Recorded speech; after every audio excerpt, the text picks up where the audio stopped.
Assalamualaikum warahmatullahi wabarakatuh.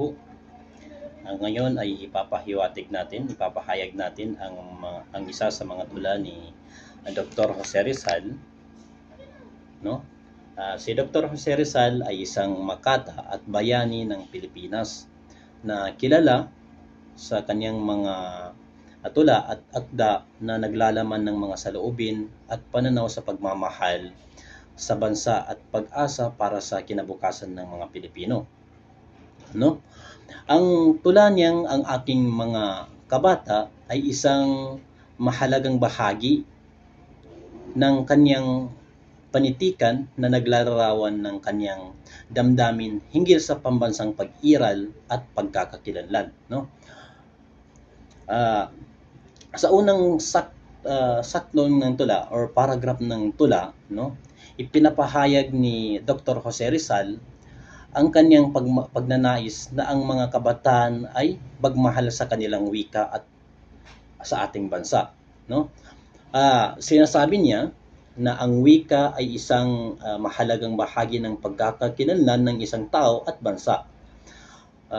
Tama nga naman kasi sa pamamagitan ng pagnanais na ipagmalaki at ipanatili ang wika ng bayan, ipinapakita din ni Dr. Jose Rizal ang kahalagahan ng pagpapahalaga sa sariling kultura at kasaysayan, no?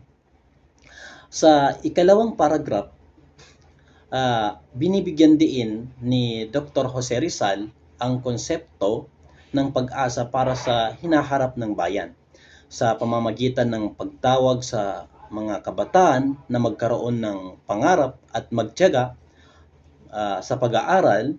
Ipinapahayag niya ang kanyang paniniwala sa kakayahan ng mga kabataan na magdala ng pagbabago at kaunlaran sa lipunan.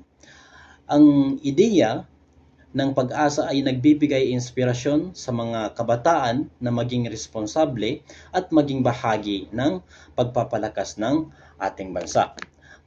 Ang aking mga kabata na pamagat ni Rizal sa kanyang tula ay hindi lamang simpleng tula lamang.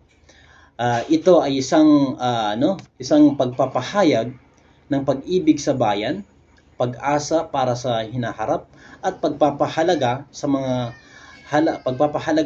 halaga at kultura ng Pilipinas. Pinapakita nito ang diwa ng pagiging makabayan at pagkakaisa ng mga Pilipino sa layuning makamtan ang kalayaan at pag-unlad ng ating bansa. Iyan ang